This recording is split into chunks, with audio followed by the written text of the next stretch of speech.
요즘 그 EBS나 KBS 이렇게 보면은 공익 광고 중에 10년 전이라는 광고 카피가 있습니다. 여러분 요즘 어떠세요? 라는 첫 번째 질문이 있습니다. 요즘 어떠세요? 요즘 그저 그렇죠? 어제나 어제 오늘 비슷해요. 그런 광고 카피가 있습니다. 그럼 10년 전이면 뭐 하셨을 것 같아요? 두 번째 질문이 10년 전이라면 뭐 하셨을 것 같아요? 그러니까 어떤 사람은 저 창업 아이디어를 짜고 싶어요. 어떤 아주머니는 커피숍을 했을 거예요. 어떤 아주머니는 뭐 누구는 사람들 친구를 많이 사귀고 싶어요. 뭐 이런 도전적인 얘기를 합니다. 또 마지막 질문이 그겁니다. 10년 후에는 여러분 무슨 생각을 하실 겁니까? 그 질문이 있습니다. 그러니까 여러분 오늘이 2015년이지 않습니까? 2025년 10년 후에 우리는 또 무슨 생각을 할 것인가에 대해서 한번 생각을 해봤습니다. 여러분 지금 나는 10년 전이라면은 분명히 내가 10년 전이라면은 분명히 지금 현재 살고 있는 모습보다는 좀 더 파격적으로, 좀 더 가치 있는 일, 좀 더 중요한 일, 그런 일에 도전할 것이라는 생각을 분명히 할 것입니다. 분명히 여러분은 2015년이 아니라 2025년이 되면 여러분들 분명히 2015년이라면 분명히 또 여러분 그럴 거예요. 내가 공부를 해야지, 내가 획기적인 아이템을 개발해야지, 내가 좋은 사람 만나야지, 사랑하는 사람과 여행을 가야지, 그런 생각을 한다는 것이죠. 그러니까 지금이 얼마나 중요한가를 얘기하는 그 공익광고 카피가 저에게 참 눈에 띄었습니다. 저도 직장생활을 10년 넘게 하다 보니까 제 앞에 지나쳤던 많은 사람들이 이미지가 생각이 납니다. 그 사람들을 볼 때 어떤 사람은 다시 만나고 싶은 사람이 있고 어떤 사람은 다시 보고 싶지 않은 사람이 있어요. 어떤 그 공통점을 몇 가지 발견했는데 제가 보고 싶은 사람들을 공통점을 생각해 봤더니 내 말을 많이 귀 기울여줬던 사람, 두 번째 솔직했던 사람, 마지막으로 나를 위해서 혹은 내가 속한 조직을 위해서 정말 자기 희생했던 사람, 그 세 부류의 사람을 다시 만나고 싶은 사람이었습니다. 반대로 보고 싶지 않은 사람도 있었습니다. 대화하는데 자기 말만 하는 사람, 위선적이면서 가식적인 사람, 이런 사람들이 또 의외로 많아요. 회의 때는 말 한마디도 안 하고 있어요. 높은 분이 나와서 회의하면은 말 한마디도 안 하고 있다가 회의 끝나면 저거 안 된단 말이야? 왜 회의 때 한마디도 못 하고. 저는 회의 때 다 했거든요. 그거는 하면 안 됩니다. 사단장님 그거는 안 맞는 것 같습니다. 그러면 얼굴 빨개지시더라고요. 그래 다시 확인해봐. 뭐 그러고 말았는데 앞에서는 아무 얘기 안 예스맨 하다가 회의 딱 끝나면 난 몰라 니네가 해 알아서 해 막 이러고 가는 사람들이 너무 많았어요. 그런 가식적인 사람. 또 오늘 주제이기도 한데 너무 균형 감각을 잡으려고 하는 사람이 제가 다시 만나고 싶지 않은 사람이었습니다. 너무 재는 사람들, 다시 말하면 너무 재는 사람들 다시 만나고 싶지 않은 사람이었어요. 제가 한 2년 전에 맹장에 걸려가지고 누워있는데 부대에 이제 처음으로 출근했습니다. 좀 지나니까 누가 높으신 분이 밥을 사주겠다고 저한테 와가지고 밥을 사줬어요. 밥을 먹는데 카드를 이렇게 딱 긁는 거예요. 그래서 이제 밥을 먹고 다시 왔는데 그 다음날 본인이 한 것도 아니고 그 밑에 있는 참모를 시켜갖고 어제 영수증을 안 끊었다는 거예요. 저보고 가서 영수증 끊어야 그 법인카드 정리가 되잖아요. 그래서 제가 그걸 보면서 정말 참 다시는 만나고 싶지 않은 사람이다 그런 생각을 했었습니다. 위로받은 게 아니라 상처를 받았어요. 제가 그런 생각을 하면서 우리 그렇게 너무 재는 사람, 너무 균형, 너무 이것저것 보는 사람들, 그런 균형을 과연 하나님께서 좋아하실까 그런 생각 가지면서 오늘 말씀을 준비했습니다. 여러분 과연 우리가 균형을 추구할 수 있을까요? 우리가 삶의 균형을 추구할 수 있을까? 제가 지난달에 왜 하필 차선인가에 대한 말씀도 했습니다. 여러분들 우리가 신앙생활을 투자라고 생각하는 오류에 대해서 나눈 일이 있습니다. 말하자면 신앙생활이 나의 삶에 도움이 되는 하나의 수단이라는 겁니다. 그래서 몰빵하면 안 된다고 생각하는 거예요. 세상도 적절히 관리하고 신앙도 적절히 관리하고 나는 관리자로서 균형을 잡아야 된다. 요 균형을 우리가 자꾸 속는다는 거예요. 마귀가 요걸 가지고 자꾸 우리를 속이고 있다는 겁니다. 적어도 신앙에만 몰빵하지 않고 세상도 보면서 과도하게 하지 말고 적절하게 세상도 관리하면서 교회에서는 존경과 칭찬도 받으면 거의 100점이라고 생각하는 그런 삶이 있다고 그러는 겁니다. 여러분들, 그리고 우리 말씀에도 그런 말씀이 있습니다. 신명기 5장하고 여호수아 1장에 그런즉 너희가 하나님 여호와 하나님께 너희의 명령하신 대로 너희는 삼가 행하여 자로나 우로나 치우치지 말고, 그 말씀 들으면서 그럼 세상도 중요하지, 우리 직업도 중요하지, 우리 직장도 중요하지, 그렇게 얘기하면서 자로나 우로나 치우치지 말라는 걸 요 말씀으로 착각하고 있다는 겁니다. 그러나 그 다음 절에 뭐냐면 너희 하나님 여호와께서 너희에게 명령하신 모든 도를 행하라. 여러분, 우리가 치우치지 말아야 될 것은 세상, 삶, 그게 아니라 우리가 중심을 잡아야 될 것은 너희 여호와께서 너희에게 명령하신 모든 도를 행하라. 여호와께 중심을 두고 그거에 모두 다 바치는 게 우리의 바로 그 균형인 겁니다. 야, 마귀는 자꾸 우리한테 그런 두 가지, 적절히 관리해, 적절히 관리해, 네가 관리해, 네가 할 수 있어, 이런 얘기를 한다는 겁니다. 오늘 예수 그리스도의 사역을 보면서 균형, 그 세상에서 말하는 균형이 아닌 빌립보서 2장의 말씀을 보면서 우리가 결론을 도달하려고 합니다. 우리 인간은 결코 균형을 유지할 수 없다는 것이 바울의 오늘 신앙 고백입니다. 첫째, 예수님께서는 언제나 우리의 균형을 깨셨습니다. 예수님의 생애를 보십시오. 예수님은 항상 질서는 중요시하셨습니다. 5,000명이 있었을 때 남은 광주를 다 모으셨습니다. 군중들이 험악하게 자기를 쫓았을 때 예수님은 피하셨습니다. 항상 예수님은 질서의 하나님이십니다.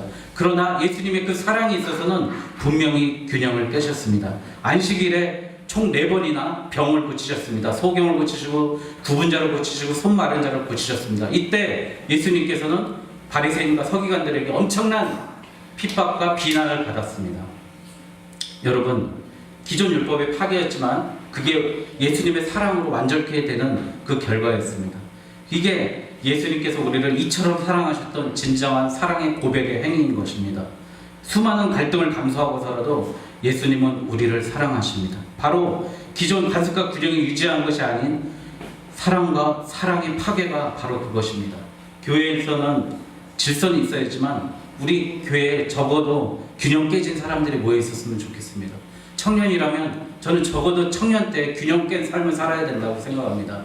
하나님 앞에 모든 것을 맡기고 하나님께 모든 것을 던지고 나의 삶에 있는 모든 것, 나의 많은 시간 중에 가장 많은 것은 하나님께 드리고 나의 물질 중에 가장 많은 것 하나님께 드리고, 그런 균형 깨진 삶으로 한번 살아보십시오.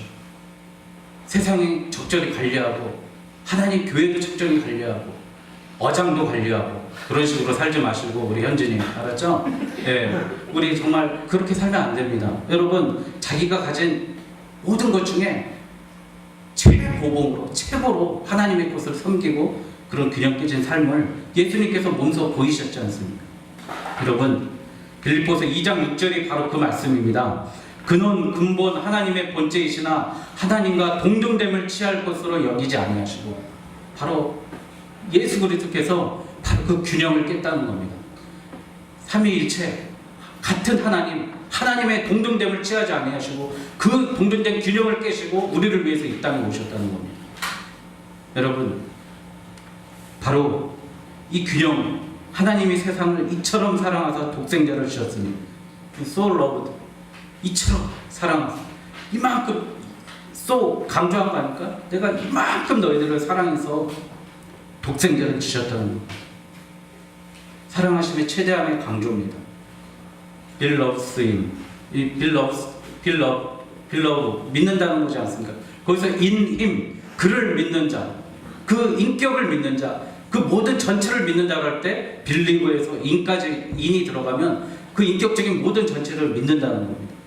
인격적인 믿음, 쫓아감을 의미한다고 합니다. 여러분, 예수님은 그러기에 충분하신 분입니다. 예수님께서 팔리시기 전에, 바로 전에 최후의 만찬 때 여러분 이 말씀하셨습니다. 너희들 나를 찢어 먹어라, 나의 살을 먹어라, 나를 찢겨라, 내 피, 흘리는 내 피 받아 마셔라, 나를 갈기갈기 찢어 먹어라, 나를 통해서 너희들이 영생을 얻을 것이다. 그렇게 죽기까지 우리에게 그 모든 것을 주셨습니다. 여러분, 예수님이 과연 우리처럼 균형을 잡으려고 노력하셨습니까? 예수님은 오직 나 한 사람밖에 생각이 없으셨어요. 오직 나에게밖에 관심이 없으셨습니다. 그리고 나와 함께 영생을 이루자라고 우리에게 말씀하셨습니다. 여러분, 삶의 균형, 생활의 균형, 건강의 균형, 밸런스 유지하는데 여러분 혈안돼 있지 않습니까? 우리도 예수님처럼 그 사랑의 균형을 깨야 됩니다. 나를 사랑하심으로 그 동등됨을 버리실 정도의 그런 삶이 있어야 됩니다. 요새 유명한 책이 됐던 목사의 딸을 쓰셨던 박혜란 교수님이라고 계십니다. 이분이 누구시냐면 충신대학교 초대 총장이었던 박윤선 박사님의 딸입니다. 쓴 책이 목사의 딸입니다. 그분은 너무 유기적이고 엄하신 목사님 밑에 있어서 교회에서 자기가 목사의 딸로서 폐를 끼치지 않을까 너무 늘 두려움과 떨림으로 교회를 다녔다고 합니다. 내가 아버지의 명예에 누를 끼치지 않을까 그런 생각으로 두려움에 떨면서 30살까지 교회를 다녔다고 합니다. 교회들을 보면서 너무 너무 힘들었던 것은 교회에 어떤 파워가 있는 사람에게는 교인들이 거기에 몰리고 아첨하면서 교회에 힘없고 가난한 사람들에게는 성도들이 모두 다 그 사람을 외면하고 버린다는 것을 보면서 교인들의 가식적이나 이중적인 생활을 보면서 너무 교회의 환멸을 많이 느꼈다고 합니다. 그분이 이제 미국에 가서 미국 한인교회에서 너무 정말 풍요롭고 아름답게 예수 그리스도를 믿는 목사님 밑에서 배우면서 이제 신학을 공부하기로 결심했답니다. 그분은 건축학도고 음악도였는데 신학을 공부하기로 결정했다고 합니다. 그래서 그분이 처음 신학교를 간 데가 덴버 신학교입니다. 여러분 덴버가 여러분 존 덴버라고 아시죠? 가수 존 덴버. 컨트리풍 그 조용기가 컨트리 그거 이렇게 이상하게 부르는 투데이라는 노래로 아마 유명한 그 덴버라는 도시가 너무 아름다워서 다른 이름인데 그 사람 이름도 존 덴버로 바꿨는데 그 덴버 신학교가 되게 좀 보수적이고 좀 그런 신학교 좋은 신학교라고 합니다. 거기서 이제 그때 총장님이 헤던 로빈슨이라고 저희 목사님 아실 겁니다. 그 강해 설교하기 가장 그래도 지금 현재 권위 있는 유명한 분이시고 우리나라에도 한번 오셨던 분입니다. 그분이 쓴 책으로 저도 공부하고 있는데 그 총장님이 학생들에게 대해서 신학교에 온 학생들한테 이렇게 얘기했답니다. 미니스트리, 그러니까 목회에 포커스하지 말고 하나님 아는 것에 포커스해라. 그 말씀을 했습니다. 하나님 아는 것에 포커스해라. 신학교는 목회자 키우는 장소인데 너희들 목회하는 게 중요한 게 아니라 하나님 아는 것이 그거보다 훨씬 더 중요한 일이다. 그거에 하면서 감격을 느꼈다고 합니다. 눈물을 흘렸다고 합니다. 자기는 여지껏 목사님의 목회에 누를 끼칠 바가 평생 목사의 딸로서 힘들게 살았는데 하나님의 아는 것이 바로 하나님의 아는 것. 요한복음 3장 17장 3절에는 영생은 곧 유일하신 참 하나님과 그가 보내신 자 예수 그리스도를 아는 것이다. 여러분 영생이 바로 예수 그리스도를 아는 것. 참 하나님을 아는 것인 줄 믿습니다. 그걸 알고 이제 하나님 알아가기에 자기가 전념했다는 겁니다. 여러분 우리가 지금 하나님 알아가기에 전념해야 됩니다. 우리의 균형을 우리의 중심을 우리의 집중을 하나님 알아가는 데 중심을 둬야 됩니다. 저는 이 말씀을 들으면서 그분의 간증을 들으면서 저는 이 생각을 가졌습니다. 내가 이 다음에 메커니즘적으로 사역하고 전도사하고 목사되고 그런 메커니즘의 문제가 아닌 것 같아요. 시간 지나면 되고 요즘은 다 그런 형식으로 됐어요. 처음에 대학교 나오고 대학원 졸업하고 수련목 3년 하면 목사 안수 받고 목사 안수 받으면 준목되고 정목되고 은퇴하면 또 은퇴 목사 되고 이런 거에만 우리가 관심 있지 정말 내가 하나님 알아가는데 얼마나 관심을 갖습니까? 똑같지 않습니까? 대학 졸업하면 취업하고 취업하면 하나님 보고 하나님 보는 거에 관심 없고 오로지 승진하고 또 은퇴해서 연금 받고 그런 것에 생각이 많다는 겁니다.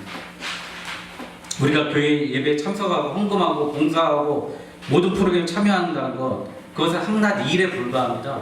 그게 하나님이 알아가는 것에 수반되는 모든 행위여야만이 하나님께서는 그것을 기뻐하신다는 것입니다. 둘째, 완전한 하나님께 우리의 균형을 맡기셔야 됩니다. 2장 9절에서 10절 하나님이 그를 지극히 높여 모든 이름에 뛰어난 이름을 주사 하늘에 있는 자들과 땅에 있는 자들과 땅 아래에 있는 자들로 모든 무릎을 예수의 이름으로 끊게 하시고 예수의 이름으로 세상의 모든 권세를 물리치셨습니다. 예수님께 맡기면 세상의 모든 균형을 내가 잡는 것이 아니라 예수님께서 잡아주십니다. 저는 신학교 3학년 때 우리 고봉선 목사님이라는 분이 계셨습니다. 그분은 3학년으로 편입 목사님이신데 우리 학부 대학교 3학년으로 45살 정도 되신 분인데 3학년으로 편입하셔서 공부하신 분입니다. 그분은 수업 때마다 우리가 토론해야 됩니다. 어거스틴의 시간의 개념이 어떻게 되냐, 바울의 시간의 개념, 막 이런 신학적인 토론을 하고 토의를 할 때 그분은 항상 답변을 하시는 이유가 답변이 예수님이면 됩니다. 예수님 믿으면 됩니다.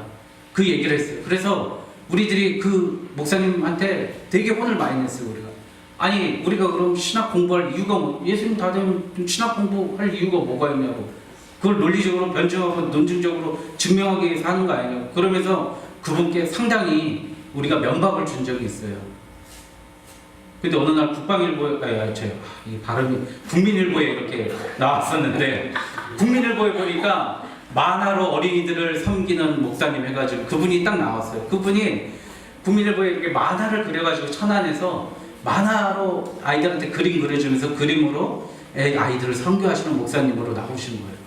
오직 그 예수 그리스도의 사랑으로. 내가 지금 이제 그분의 나이 비슷하게 돼서 보니까 그분이 맞구나. 오직 예수 그리스도밖에 없었구나. 그분의 마음이 그거였구나. 이 신학이라는 것도 결국에 최종 목적지가 그거였구나라는 걸 알았습니다. 여러분 CCC의 백문일답이라고 있지 않습니까? 나의 주인은 누구십니까? 나의 먹을 것은 누구십니까? 나의 양식은 누구십니까? 나의 구원자는 누구십니까? 나의 모든 것은 누구십니까? 할 때 예수 그리스도십니다. 예수 그리스도. 100가지의 질문을 하더라도 한 가지 그 정답은 예수 그리스도십니다. 이거를 하고 있습니다. 아직도 제가 얼마 전에 대진대학교 CCC 동아리방에 가보니까 아직도 하얀 책자로 그걸 들고 아이들이 공부하고 있어요. 젊은 청년들이. 여러분, 우리의 행위로 너무 완벽한 나를 그리지 마십시오. 고등학교 때 성웅 이순신이라는 그런 평전을 교과서에 실린 적이 있습니다. 이순신은 너무 대단한 사람이에요. 그래서 흠이 없어요. 그리고 이순신은 효자, 공은 효자다 뭐 하면서 또 줄줄줄 나오고, 공은 지략이 뛰어나다 하면서 줄줄줄 나오고. 근데 읽는데 아무 감흥이 없더라고요. 근데 그 이후에 나온 카레 노래를, 김훈이 쓴 카레 노래 있지 않습니까? 카레 노래를 들어보니까 거기에는 그 이순신의 애환이 그려져 있어요. 선조가 나를 미워하는 것, 선조가 나의 배를 다 빼앗아 가는 것, 또 내가 사랑했던 첩의 얘기, 막 그런 모든 애환까지 다 기록해 있으니까 그 소설에서 이순신의 애환을 느낄 수 있어요. 자기를 배신해간 간첩들, 자기의 친척 구한 줄 알았는데 알고 봤더니 간첩이었던 사람들, 그런 내용까지 다 기록되어 있습니다. 여러분, 너무 완벽한 것, 그것이 감동이 안 된다는 겁니다. 여러분, 우리의 삶 속에서 우리의 삶이 정말 완벽하다고 보십니까? 우리 균형이 우리 스스로 완벽하다고 느끼십니까? 절대 그렇지 않습니다. 여러분, 제가 옛날에 연애할 때 그 잠깐 시간이 좀 남아서 방학동에 이제 롯데마트라고 있었어요. 그때 홈에버였는데 방학역 앞에. 그 이제 누구 친구를 만나려고 저희 집사람하고 같이 좀 기다릴 시간이 한 30분이 남아서 그 우리 마트에 들어가서 뭐 잠깐 구경이나 하자 그래갖고 쇼핑을 했는데 딱 지나가는데 그 주얼리 파는 데가 있잖아요. 그 본 매장 앞에 이렇게 쭉 있잖아요. 휴대폰 팔고 주얼리. 거기 앞에 딱 지나가는데 어머 저거 이쁘다 그러는 거예요. 또 걸려들었죠 제가. 그래? 사줄게. 얼마죠? 그랬더니 저는 이제 은반지인 줄 알았어, 싼 줄 알았어. 근데 백금이래요. 그래가지고 14만 원. 그래가지고 내일 카드 결제해야 되는데 월요일이면, 그래서 참 그래 사. 그래가지고 제가 사줬는데 백금은 좀 금보다 싼가요? 모르겠어요. 그러니까 그때는 그랬는데 저 연애할 때의 장점이 뭡니까? 우리에겐 내일이 없다 이거 아닙니까? 우리에겐 내일이 없어. 오늘 다 쓰고 오늘 다 끝까지 가는 데까지 가보는 거야. 그게 연애의 장점 아닙니까? 그래서 여러분들 그래야 이제 우리에게 내일이 없으니까 결혼까지 가는 것 같습니다. 여러분 반대로 우리가 균형을 잡는 남자를 만났다고 생각합시다. 옛날 어느 더운 날 여름 시골 비포 정도로 있잖아요. 옛날 시골에는. 그래서 도로에 버스가 이제 털털털털 다니고 있는데 저 앞에 할머니가 이제 그 다라이 옛날 다라이 이고 다니잖아요. 할머니들 꼭 머리. 근데 균형도 잘 잡아요. 이렇게 하고 딱 두 손 놓고 다니잖아요. 여기에 또 못 들고 그렇게 다니는데 이제 버스 기사가 너무 할머니가 불쌍한 거예요. 그래서 할머니 타세요 그랬더니 할머니가 하시는 말씀이 아이 저 차비가 없어서 못 타요. 그냥 가세요. 그랬었겠죠. 아이 차비 필요 없으니까 타세요. 그래가지고 탔어요. 근데 버스 안에서도 이렇게 한 손은 그 손잡이 잡고 한 손은 의자가 있는데 다라이고 그렇게 타시는 거예요. 할머니 그냥 편하게 앉아서 그냥 편히 가세요. 그랬더니 할머니가 하시는 말씀이 아유 미안해서 어떻게 그래요. 그런다는 거죠. 여러분 우리가 그런다는 겁니다. 우리가 하나님의 구원에 참여하고 하나님의 구원은 영광의 그 자유함 얻었으면서도 과거의 수성대로 과거의 사람으로 죄인된 모습으로 그 죄악의 그 아직도 죄악의 종으로 그렇게 살고 있다는 거예요. 여러분 거기서 우리 벗어나야 됩니다. 하나님은 우리가 그 노예의지에서 벗어나서 과거에 얽매인 사람은 그걸 절대적으로 파괴하고 우리의 자유의지를 회복해야 됩니다. 로마서 6장 11절에 죄에 대하여는 죽은 자요 그리스도 예수 안에서 하나님께 대하여는 살아있는 자로 여길지어다. 우리는 예수 그리스도에서 살아있는 자로 여김을 받아야 됩니다. 세 번째, 감동 있는 성도로 사십시오. 갈라디아서 2장 16절 하나님이 의롭게 되는 것은 율법의 행위로 말미암이 아니요 오직 예수 그리스도의 믿음으로 말미암은 줄 알므로 우리도 그리스도 예수를 믿나니 이는 우리가 율법의 행위로서가 아니라 그리스도를 믿음으로써 의롭다함을 얻으라 하니라. 율법의 행위로서는 의롭다함을 얻을 육체가 없느니라. 여기서 나오는 의롭게 된다는 말이 여러분 내가 의롭게 된다는 말이 아닙니다. 수동태예요. 의로움을 우리가 받는 겁니다. 하나님께서 우리를 의롭게 칭하여 주신 겁니다. 칭의라고요. 칭의. 여러분 우리의 믿음으로 의롭게 됩니다. 여러분 아브라함이 아들 바쳤다고 의롭게 됐습니까? 그거 아닙니다. 창세기 15장에 보면은요 아브라함이 여호와를 믿으니 여호와께서 그를 그의 의로 여기시고 아브라함이 여호와를 믿었기 때문에 의로 여기셨다는 거예요. 여기셨다고요. 여러분 우리가 우리의 공로로 우리가 의로웠다고 생각하십니까? 저는 절대 제가 찬양 인도할 때마다 여러분들 내가 이 자리에 나와서 숨 쉬고 찬양 인도하고 이렇게 말씀 전하는 모든 근거가 모든 다 은혜입니다 라고 얘기한 건 제 진정한 신앙 고백입니다.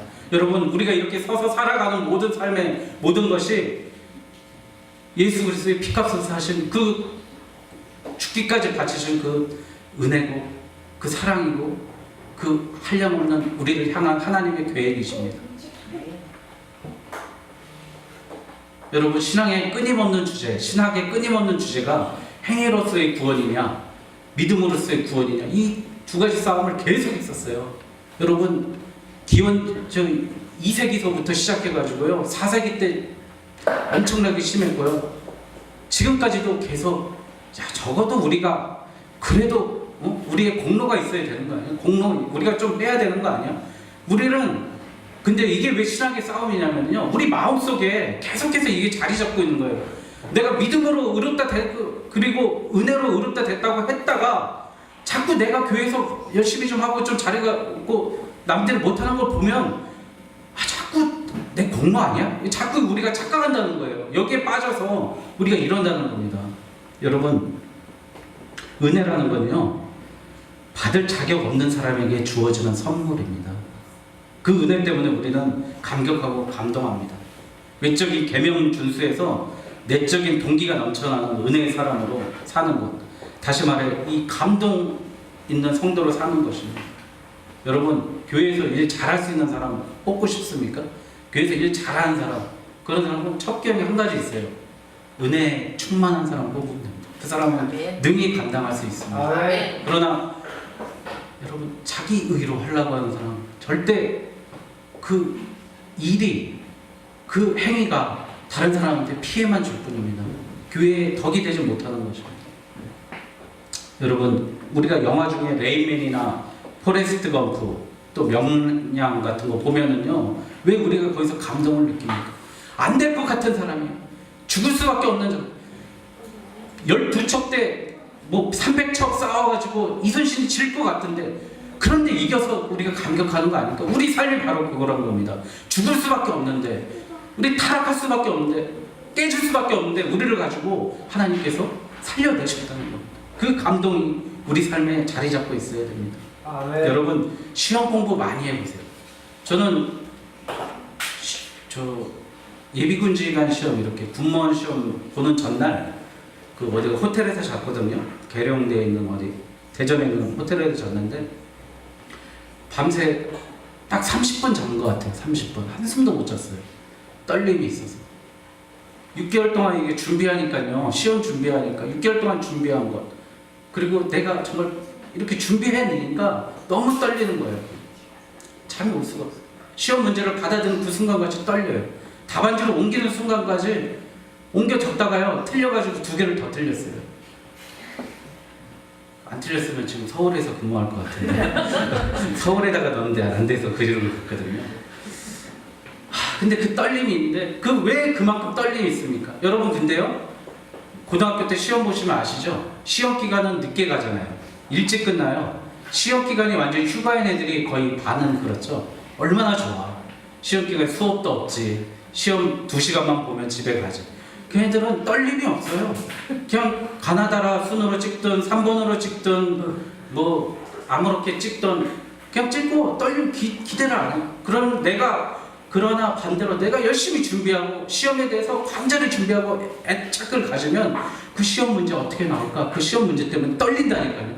여러분 우리 교회 나올 때 그 떨림으로 한번 교회 나오십시오. 하나님 말씀을 사모하면서 하나님 말씀의 그 떨림을 가지고 한번 보면 하나님께서 보셔. 오늘 두려움과 떨림으로 너의 구원을 이루라.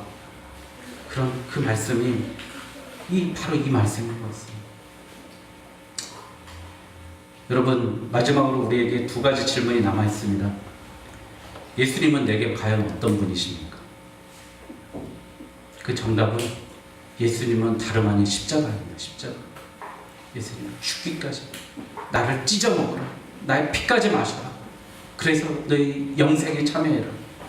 나는 예수님께 어떤 자로 살아야 됩니까? 2번째 질문. 나는 예수님께 어떤 자로 살아야 합니까? 그래 대답도 십자가입니다. 여러분 나의 십자가를 지고 여러분 관리하지 마십시오. 힘들게 균형 잡지 마십시오. 내 십자가로 감당하고 예수님 쫓으십시오. 예수님께서 누구든지 나를 따라오려거든 자기 십자가를 지고 나를 따르라. 여러분 너무 위험한 세상에서 외줄타기 하지 마십시오. 여러분 외줄타기 보셨지 않습니까? 얼마나 위험합니까? 그것과 똑같습니다. 우리가 사는 거. 우리가 세상 이쪽 하나님, 세상 하나님 좌우로 이리저리 흔들리면서 위태위태하게 외줄 타고 있지 않습니까? 여러분 그 외줄에서 뛰어내리십시오. 온전히 예수님께 빠지십시오. 하나님의 영광과 권세가 거기에 우리의 모든 마음을 맡겨야 됩니다. 이제 나 혼자 스스로 온갖 노력을 다 하고 계시다면 예수님께 모두 맡기고 가장 우리 인생의 기본이 된 본분인 영생, 즉 하나님을 아는 것을 위해 일평생을 맡기십시오. 아멘. 다시 한번 말씀드립니다. 영생은 하나님을 아는 것입니다. 여러분 하나님을 안다면 우리의 삶이 변화가 있을 것입니다. 여러분 하나님의 존재, 그 권위에 우리는 항복하고 정말 낮아짐으로 구원에 대한 떨림으로 나와 여러분 모두 구원에 이르는 영생에 이르는 저와 여러분 되시기를 주님의 이름으로 축원드립니다. 아멘.